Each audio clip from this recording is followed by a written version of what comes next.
खुलुमबाय।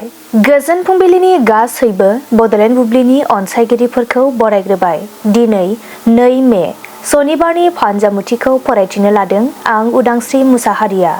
फानजामुथिनि गिबियाव दङ मेष राशि। नोंथाङा नखरनि सुबुंफोरजों मोजां सम बारहोनो हागोन, गोसोखौ मोजां मोनगोन।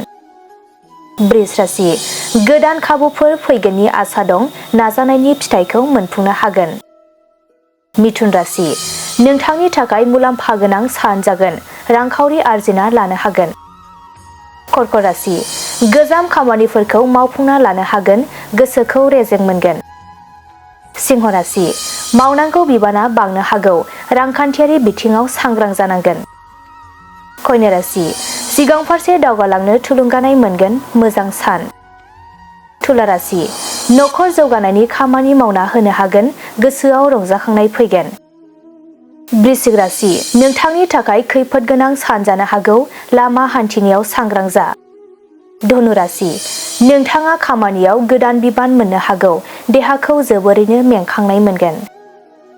मकर राशि। गोसोनि साननायनि बेरेखा जानो हागौ, जानो लोंनो गोजोन मोननाय नङा। कुम्भ राशि। गावनि गोनां मुवा सोरजिना लानो हागोन, खुसिनि सान। मीन राशि। गोसोआव फोथायथि बांगोन, नखरनि हेफाजाब मोनगोन।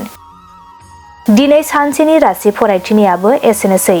आसा खालामो नोंथांनि दिनैनि साना मोजाङै मोजां थांगोन, बेखौ बड'लेण्ड बुब्लि नखरनिफ्राय मिजिंथिबाय। गोजोन्थों।